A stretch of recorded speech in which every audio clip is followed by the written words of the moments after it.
وَنُنَزِّلُ مِنَ الْقُرْآنِ مَا هُوَ شِفَاءٌ وَرَحْمَةٌ لِّلْمُؤْمِنِينَ وَلَا يَزِيدُ الظَّالِمِينَ إِلَّا خَسَارًا.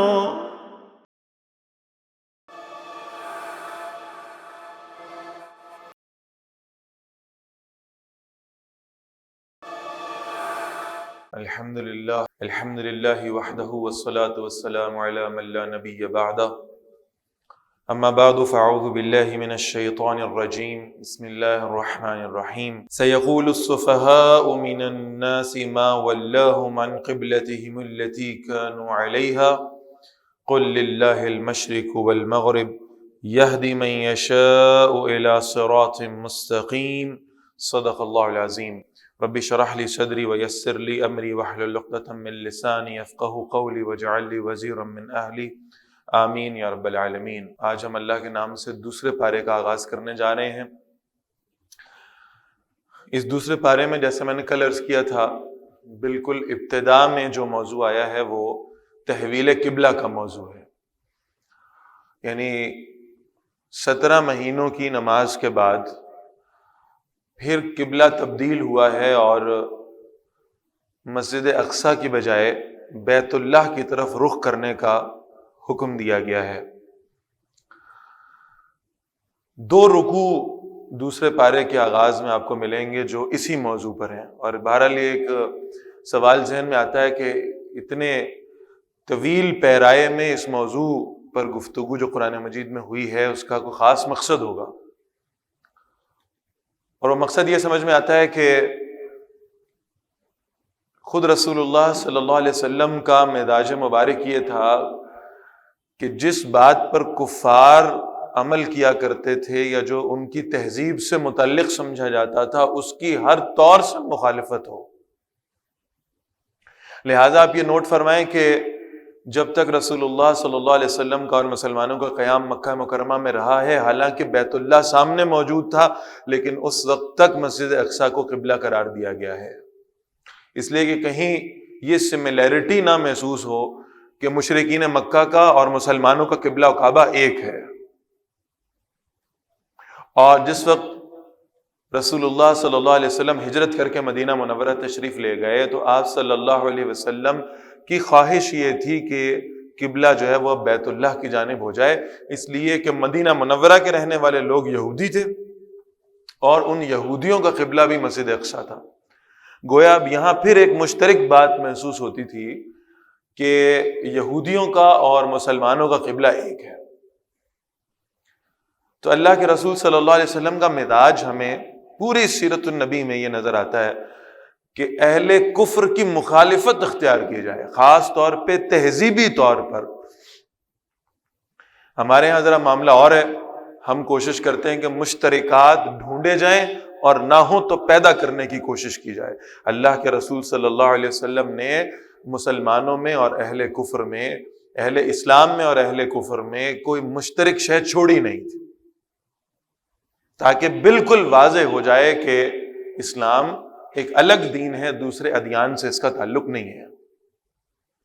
اب ظاہر ہے کہ وہ جو یہود تھے جن کو بہرحال ایک موقع ملا ہوا تھا یہ کہنے کا کہ ہمارا اور مسلمانوں کا قبلہ تو ایک ہے، لہٰذا ہم بڑے قریب ہیں اور ہمارا بڑا تعلق ہے، ان کو جب یہ معلوم ہوا کہ اب مسلمانوں کا قبلہ تبدیل ہو گیا ہے اور اب وہ خانہ کعبہ کی طرف، بیت اللہ کی طرف منہ کر کے نماز پڑھیں گے، تو انہیں اعتراض کرنے کا موقع ملا اور انہوں نے پھر مسلمانوں سے یہ سوال کرنا شروع کیا بڑے ٹیزنگ انداز میں، تنگ کرنے کے انداز میں، کہ یہ جو آپ نے اتنا عرصہ پہلے نمازیں پڑھی ہیں پھر ان کا معاملہ کیا ہوگا؟ کیا یہ آپ کو دہرانی پڑیں گی؟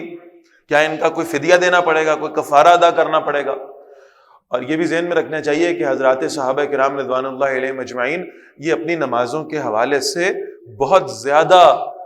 ٹچی ہوا کرتے تھے، بہت اس کا خیال رکھا کرتے تھے کہ نمازیں اپنے اوقات پر ادا ہوں، صحیح انداز سے ادا ہوں۔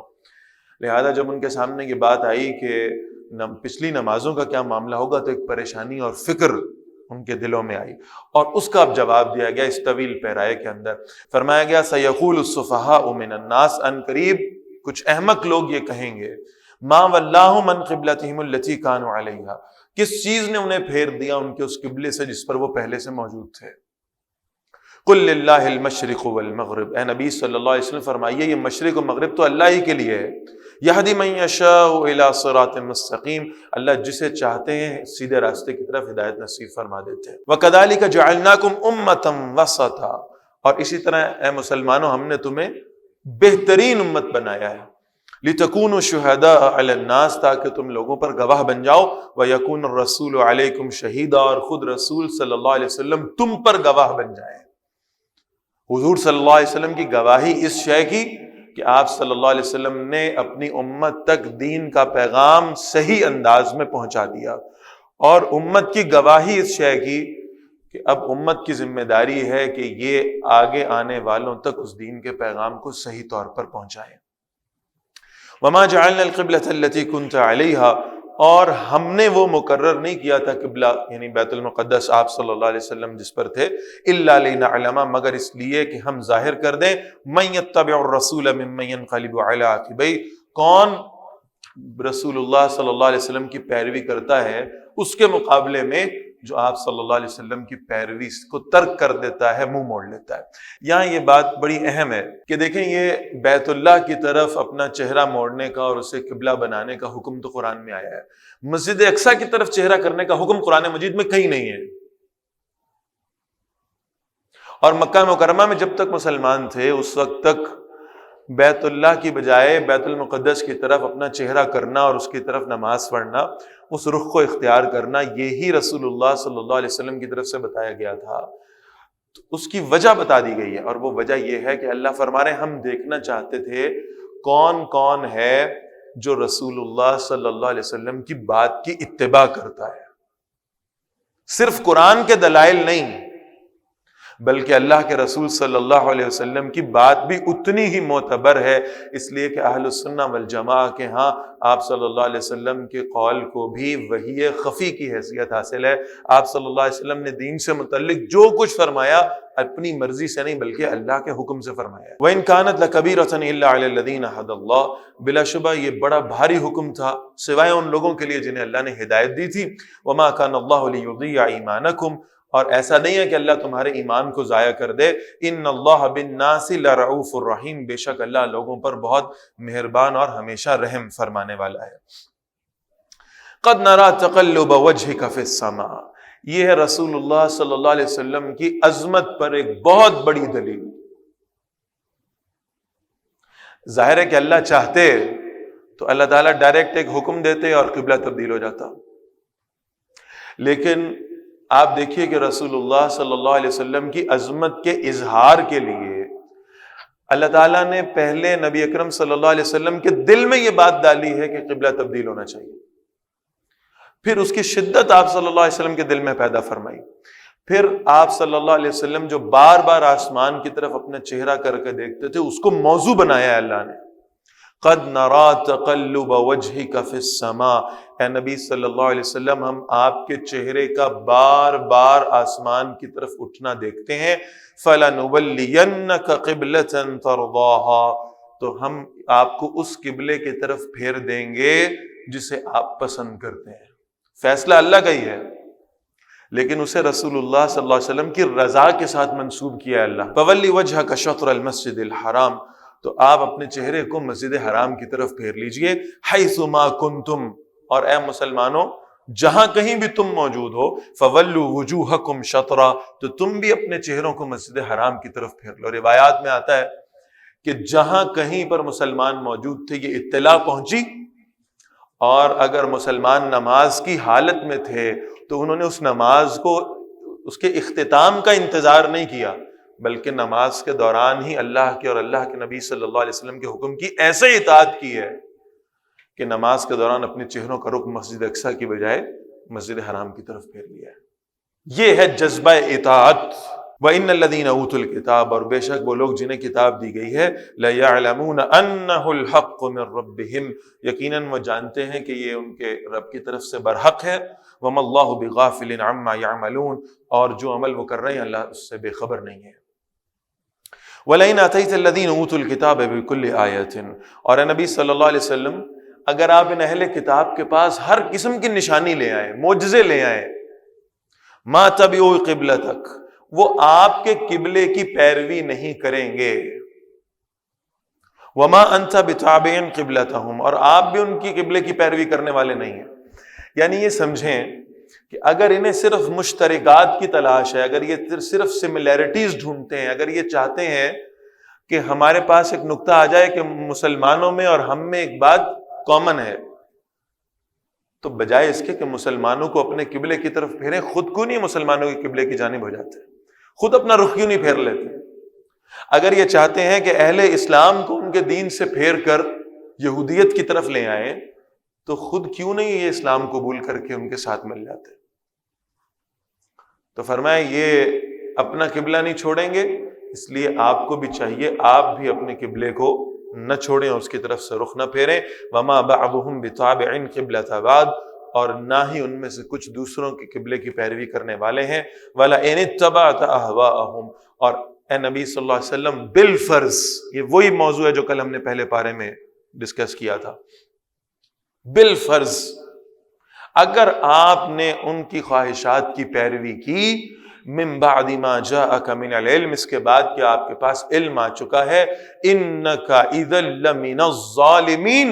تو آپ بھی پھر ناانصافوں میں شمار ہو جائیں گے۔ اگر حضور صلی اللہ علیہ وسلم کو یہ اجازت نہیں ہے کہ اہل کفر اور اہل اسلام کے مابین ایک جیسی چیزیں تلاش کریں یا مشترکات پیدا کرنے کی کوشش کریں، تو پھر یہ ذہن میں رکھیں مجھے اور آپ کو تو ان کی تہذیب کے پیچھے چلنے کی اور ان کی مروبیت میں گرفتار ہونے کی ہرگز اجازت نہیں ہے۔ الذین آتیناہم الکتاب، وہ لوگ جنہیں ہم نے کتاب عطا فرمائی ہے، یعرفونہ کما یعرفون ابناءہم، اے نبی صلی اللہ علیہ وسلم وہ آپ کو پہچانتے ہیں، ایسے پہچانتے ہیں جیسے وہ اپنے بیٹوں کو پہچانتے ہیں۔ کتنے اہل کتاب ایسے تھے، کتنے یہود ایسے تھے کہ جنہوں نے دیکھ کر رسول اللہ صلی اللہ علیہ وسلم کو پہچان لیا، اتنی واضح نشانیاں ان کی کتابوں میں موجود تھیں۔ حالانکہ یہ بات سمجھنے کی ہے کہ اگر کوئی شخص کسی کتاب کا عالم ہو اور کسی خاص مذہب کے ساتھ، کسی خاص فرقے کے ساتھ اس کی پہچان بن چکی ہو، تو اپنا راستہ تبدیل کرنا نسبتاً اس عالم کے لیے مشکل ہے عوام کی نسبت۔ عوام الناس میں سے کوئی شخص اپنا راستہ تبدیل کرے تو شاید لوگوں میں اتنا پرومیننٹ نہ ہو سکے، لیکن اگر کوئی عالم ہو اور وہ اپنا راستہ تبدیل کر لے، اپنا مذہب تبدیل کر لے، تو یہ بڑی خاص بات معلوم ہوتی۔ عبداللہ بن سلام یہودیوں کے بہت بڑے عالم تھے، تورات کے عالم، اور جب انہیں معلوم ہوا کہ ایک صاحب مکہ سے تشریف لا رہے ہیں جن کا نام محمد صلی اللہ علیہ وسلم، اور انہوں نے اللہ کا رسول ہونے کا دعویٰ کر رکھا ہے، تو یہ بھی تورات کے عالم تھے، ان کی ہمشیرہ بھی تورات کی عالمہ تھیں۔ یہ کہتے ہیں کہ ہم دونوں بہن بھائی اپنی چھت کے اوپر کھڑے تھے اور ہم آنے والے قافلے کی جانب دیکھ رہے تھے۔ کہتے ہیں جب میری پہلی نظر اللہ کے رسول صلی اللہ علیہ وسلم کے چہرے پر پڑی ہے نا، تو میں نے اپنی بہن سے کہا اللہ کی قسم میں اس شخص پر ایمان لانے کے لیے جا رہا ہوں، ایک نظر پڑی ہے۔ تو بہن نے کہا آپ تو تورات کے عالم ہیں، آپ کو تو کچھ نشانیاں دیکھنی چاہیے تھی، آپ کو تو کچھ معجزے دیکھنے چاہیے تھے، آپ کو تو مہر نبوت دیکھنی چاہیے تھی۔ عبداللہ بن سلام کہنے لگے کہ میں نے جب سے اس شخص کے چہرے کی جانب دیکھا ہے، مجھے ایسا محسوس ہو رہا ہے تورات کے اوراق میری آنکھوں کے سامنے آ گئے ہیں، تورات میں لکھی ہوئی نشانیاں مجھے ان کے چہرے پر نظر آ رہی ہیں، اور اتنا ایکسائٹڈ ہوئے ہیں وہ۔ فرمایا کہ مجھے محسوس ہوا اگر میں چھت سے نیچے جاؤں گا، اپنے صحن کو کراس کروں گا، باہر نکلوں گا، تو کوئی مجھ سے پہلے ایمان لانے میں سبقت نہ لے جائے، تو کہتے ہیں جس جگہ پر کھڑا تھا وہیں سے نیچے چھلانگ مار دی، پہلے جا کر رسول اللہ صلی اللہ علیہ وسلم کی خدمت میں حاضر ہو جاؤں اور اسلام قبول کروں۔ اس جیسی کتنی اور مثالیں ہیں۔ یہود میں سے، اہل کتاب میں سے کتنے لوگ ایسے تھے، اور آج کے دور میں بھی آپ دیکھیں کتنے لوگ ایسے ہیں جو اہل کتاب میں شامل ہیں، جب ان کے سامنے حق واضح ہو جائے تو پھر وہ معاشرے کی سختیوں تکلیفوں کی پرواہ کیے بغیر اس حق کو قبول کرتے ہیں، اس لیے کہ جس کے لیے ہدایت کا فیصلہ اللہ فرما لیں، اسے پھر پہچان ہو جاتی ہے اللہ کے رسول کی صلی اللہ علیہ وسلم۔ فرمایا یہ آپ کو پہچانتے ہیں جیسے یہ اپنے سگے بیٹوں کو پہچانتے ہیں، اتنی نشانیاں سابقہ کتب میں اللہ کے رسول کی موجود تھی صلی اللہ علیہ وسلم۔ وَإِنَّ فَرِيقًا مِّنْهُمْ، اور بے شک ان میں سے ایک گروہ ایسا ہے لَيَكْتُمُونَ الْحَقَّ وَهُمْ يَعْلَمُونَ، جو حق کو چھپا رہے ہیں حالانکہ وہ اس کو جانتے ہیں۔ ان کے سامنے بات واضح ہے لیکن ماننے سے انکاری ہیں۔ الحق من ربک، اے نبی صلی اللہ علیہ وسلم حق تو ہے ہی آپ کے رب کی طرف سے، فلا تکونن من الممترین، آپ صلی اللہ علیہ وسلم ہرگز شک کرنے والوں میں نہ ہوئیے گا۔ یعنی اس سے مراد کیا ہے کہ اگر یہ لوگ آپ کو پہچاننے کے باوجود بھی آپ کا اقرار نہیں کر رہے، آپ پر ایمان نہیں لا رہے، تو یہ آپ کے خدا نخواستہ حق پر نہ ہونے کی دلیل نہیں ہے۔ آپ کے سامنے مجمع کا موجود ہونا حق پہ ہونے کی دلیل نہیں ہے۔ آپ کی قبولیت عوام الناس میں ہو جائے یہ آپ کے حق پر ہونے کی دلیل نہیں ہے۔ آپ اللہ کی طرف سے حق پر ہیں، آپ لوگوں کے رسپانسز کی بنیاد پر اپنے آپ کو کسی شک میں مبتلا نہ کیجیے گا۔ وَلِكُلٍّ وِجْهَةٌ هُوَ مُوَلِّيهَا، اور ہر ایک کے لیے ایک سمت ہے جس کی طرف وہ رخ کرنے والا ہے، اور یہ ہر شخص سے مراد میں اور آپ بھی ہیں۔ ہر شخص کے لیے اللہ نے ایک ڈائریکشن مقرر کر دی، وہ اپنی ڈائریکشن کا فیصلہ کرے گا میں کس لیے زندگی گزار رہا ہوں، میری زندگی گزارنے کا مقصد کیا ہے، میں کیا حاصل کرنا چاہ رہا ہوں، کیا میں دنیا کی زندگی پانا چاہتا ہوں؟ اور ہر شخص کو چاہیے کہ اپنی اس ڈائریکشن کو متعین کرے، اور اس متعین کرنے کا طریقہ بڑا سادہ ہے۔ وہ بیٹھے اپنا سیلف انالیسس کرنے کے لیے اور پھر یہ دیکھے کہ میری زندگی میں میرا زیادہ وقت کس شے کے لیے لگ رہا ہے، میں دنیا کے لیے کوشش کر رہا ہوں یا آخرت کے لیے کر رہا ہوں، میری محنتیں دنیا کے لیے ہیں یا آخرت کا بھی کوئی حصہ ان میں موجود ہے، میری دعائیں کس لیے ہیں، کیا میں اللہ سے صرف دنیا کی طلب کر رہا ہوں یا آخرت بھی میری دعاؤں میں شامل ہے؟ فرمایا ہر شخص کی زندگی کا کوئی ایک رخ ہوگا۔ فَاسْتَبِقُوا الْخَيْرَاتِ، تمہارا پیدا کرنے والا رب تمہیں ریکمینڈ کر رہا ہے کہ تمہاری زندگی کا رخ کیا ہونا چاہیے۔ فَاسْتَبِقُوا الْخَيْرَاتِ، تم ایک دوسرے سے نیکیوں میں آگے بڑھنے کی کوشش کیا کرو۔ وہ ریس دنیا کی نہیں ہونی چاہیے، وہ بھاگ دوڑ دنیا کی نہیں ہونی چاہیے، وہ مقابلہ دنیا کا نہیں ہونا چاہیے۔ مقابلہ ہو تو ایک دوسرے سے نیکیوں کا اور آخرت میں آگے نکلنے کا مقابلہ ہو۔ اینما تکونوا، جہاں کہیں تم ہوگے، یاتی بکم اللہ جمیعا، اللہ تم سب کے سب کو لے آئے گا۔ ان اللہ علی کل شیء قدیر، بے شک اللہ ہر چیز پر پوری قدرت رکھنے والے ہیں۔ ومن حیث خرجت، اور جہاں کہیں سے نبی صلی اللہ علیہ وسلم آپ نکلیں، فولی وجہک شطر المسجد الحرام، تو آپ اپنے چہرے کو مسجد حرام کی طرف پھیر لیا کریں۔ وَإِنَّهُ لَلْحَقُّ مِن رَبِّكَ، اور بے شک یہ حکم ہے آپ کے رب کی جانب سے۔ وَمَا اللَّهُ بِغَافِلٍ عَمَّا تَعْمَلُونَ، اور جو عمل آپ کر رہے ہیں اس سے اللہ بے خبر نہیں ہے۔ وَمِنْ حَيْثُ خَرَجْتَ، اور جہاں کہیں سے آپ نکلیں، فَوَلِّ وَجْهَكَ شَطْرَ الْمَسْجِدِ الْحَرَامِ، تو اپنے چہرے کو نماز کے دوران مسجد حرام کی طرف پھیر لیا کریں۔ وَحَيْثُ مَا كُنْتُمْ، اے مسلمانوں جہاں کہیں تم ہو، فَوَلُّوا وُجُوهَكُمْ شَطْرَهُ،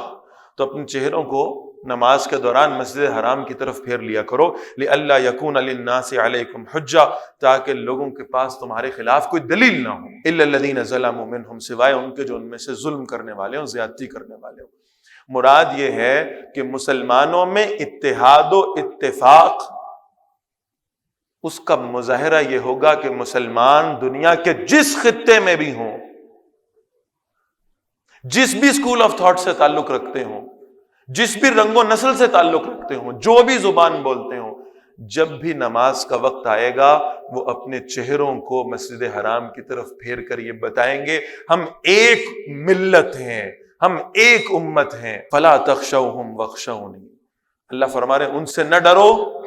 مجھ سے ڈرو۔ اللہ کا زیادہ حق ہے کہ تم اللہ کا خوف دل میں رکھو۔ وَلِأُتِمَّ نِعْمَتِي عَلَيْكُمْ، تاکہ میں اپنی نعمت کو تم پر پورا کر دوں۔ وَلَعَلَّكُمْ تَهْتَدُونَ، اور تاکہ تم ہدایت پا جاؤ۔ كَمَا أَرْسَلْنَا فِيكُمْ رَسُولًا مِّنْكُمْ، جس طرح ہم نے تمہارے درمیان ایک رسول تمہیں میں سے بھیجے ہیں صلی اللہ علیہ وسلم۔ يَتْلُو عَلَيْكُمْ آيَاتِنَا، وہ تم پر ہماری آیات کو تلاوت کرتے ہیں۔ وَيُزَكِّيكُمْ، اور پھر اس تلاوت آیات سے، اس قرآن مجید کے ذریعے سے تمہارا تزکیہ بھی کرتے ہیں، کفر و شرک کی آلائشوں کو دور کرتے ہیں۔ دنیا کی محبت کو اس قرآن کے ذریعے سے تمہارے دلوں سے نکالتے ہیں۔ وَيُعَلِّمُكُمُ الْكِتَابَ وَالْحِكْمَةَ، اور تمہیں اس کتاب کے احکامات بھی سکھاتے ہیں، حکمتیں بھی سکھاتے ہیں۔ دو باتیں ذرا سمجھ لیجئے۔ پہلی بات یہ ہے کہ یہاں یزکیکم کو درمیان میں رکھا گیا ہے، ایک جانب ہے یتلو علیکم آیاتنا، قرآن مجید کی آیات کی تلاوت، پھر درمیان میں تزکیہ آیا، اور پھر اس کے بعد دوسری جانب ہے وَيُعَلِّمُكُمُ الْكِتَابَ وَالْحِكْمَةَ، قرآن مجید کے احکام کی اور حکمتوں کی تعلیم۔ معلوم ہوا کہ تزکیہ یہ ہے تو صرف قرآن مجید ہی سے متعلق شے ہے،